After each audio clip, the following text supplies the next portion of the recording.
यदा यदा हि धर्मस्य ग्लानिर्भवति भारत अभ्युत्थानं धर्मस्य तदात्मानं सृजाम्यहं परित्राणाय साधूनां विनाशाय च दुष्कृतां धर्म संस्थापनार्थाय संभवामि युगे युगे। जय श्री कृष्णा। आप सभी का श्रीमद् भागवत गीता के अध्याय 7 में बहुत बहुत स्वागत है। आज हम रसपान करने जा रहे हैं श्रीमद् भागवत गीता के 7वें अध्याय। इस अध्याय में ज्ञान विज्ञान योग का वर्णन है।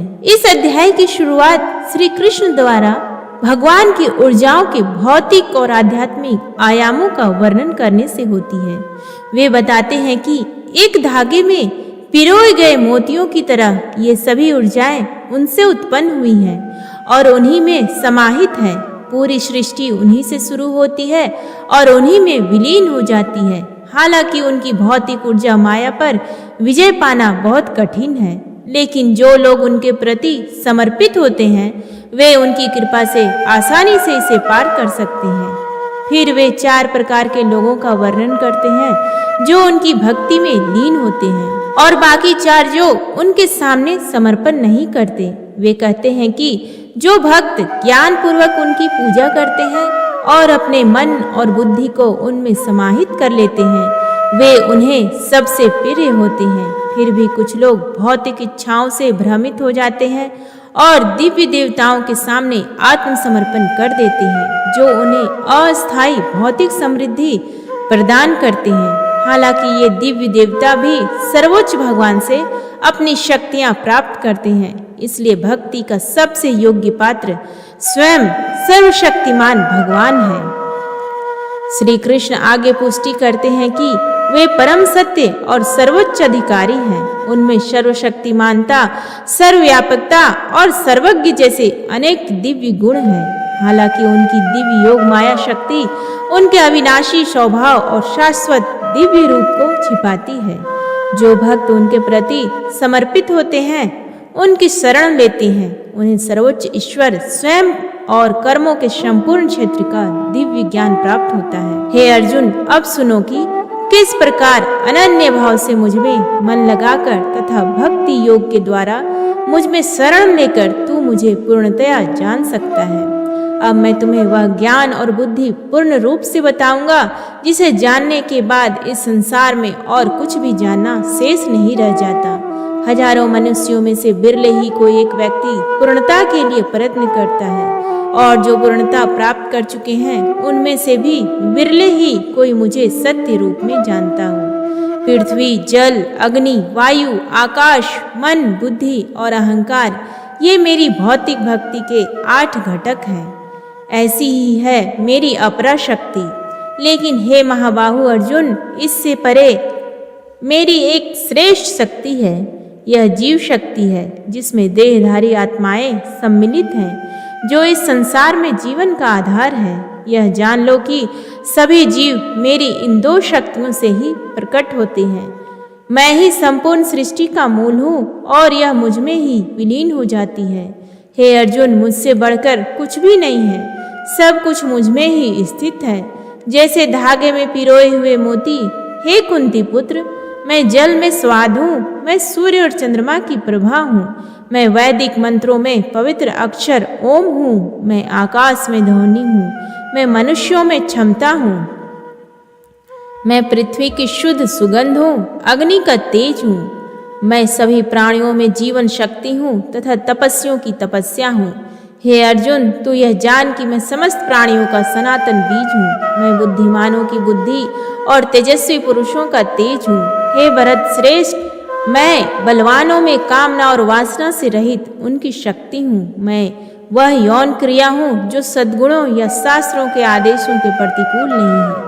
भौतिक अस्तित्व की 3 अवस्थाएं सतोगुण, रजोगुण और तमोगुण मेरी शक्ति द्वारा प्रकट होती है। वे मुझ में है लेकिन मैं उनसे परे हूँ। इस संसार में माया के 3 गुणों से मोहित होकर लोग मुझ अविनाशी और नित्य स्वरूप को जानने में असमर्थ हैं। प्रकृति के 3 गुणों से युक्त मेरी दिव्य शक्ति माया को पार करना बहुत कठिन है, लेकिन जो लोग मेरी शरण में आते हैं वे इसे आसानी से पार कर जाते हैं। 4 प्रकार के लोग मेरी शरण में नहीं आते।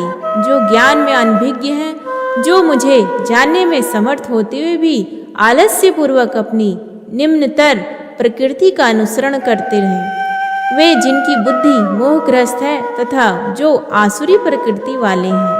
हे भरत श्रेष्ठ, 4 प्रकार के पुण्यात्मा लोग मेरी भक्ति में लगे रहते हैं।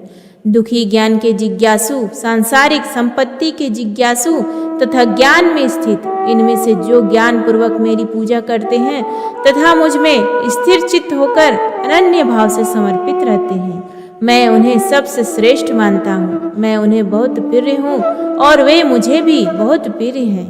जो लोग मुझ में भक्त हैं वे सब श्रेष्ठ हैं, किंतु जो ज्ञानी हैं, जो स्थिर चित्त हैं, जिनकी बुद्धि मुझ में लीन है तथा जिन्होंने मुझे ही अपना परम लक्ष्य मान लिया है, उन्हें मैं अपना ही स्वरूप मानता हूँ। अनेक जन्मों की साधना के पश्चात ज्ञान से संपन्न मनुष्य मुझे ही सब कुछ जानकर मेरी शरण में आता है। ऐसा महान आत्मा सचमुच बहुत दुर्लभ है। जिनका ज्ञान भौतिक इच्छाओं से बह गया है, वे दिव्य देवताओं के समक्ष समर्पण करते हैं। अपनी प्रकृति का अनुसरण करते हुए वे देवताओं की पूजा करते हैं। इन दिव्य व्यक्तियों को प्रसन्न करने के लिए अनुष्ठान करते हैं। जो भक्त श्रद्धा पूर्वक जिस भी दिव्य रूप की पूजा करना चाहता है, मैं उस भक्त की श्रद्धा उसी रूप में स्थिर करता हूँ।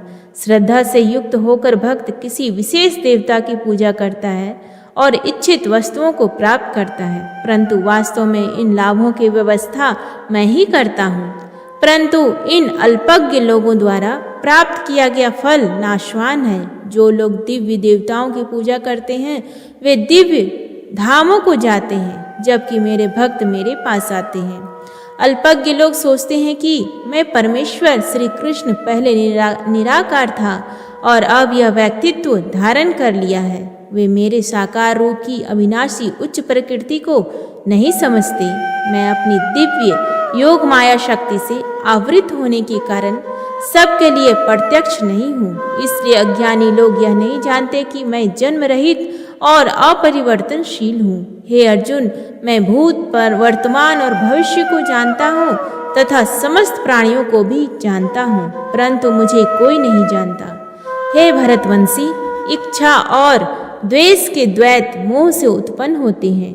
हे शत्रुओं को जीतने वाले, भौतिक जगत के सभी जीव इनसे मोहित हो जाते हैं, किंतु जो मनुष्य पुण्य कर्मों में संलग्न होकर पाप नष्ट कर देते हैं, वे द्वैत के मोह से मुक्त हो जाते हैं। ऐसे मनुष्य दृढ़ निश्चय के साथ मेरी पूजा करते हैं। जो लोग वृद्धावस्था और मृत्यु से मुक्ति के लिए प्रयत्न करते हुए मेरी शरण में आते हैं, वे ब्रह्म, आत्मा तथा संपूर्ण कर्म क्षेत्र को जान लेते हैं।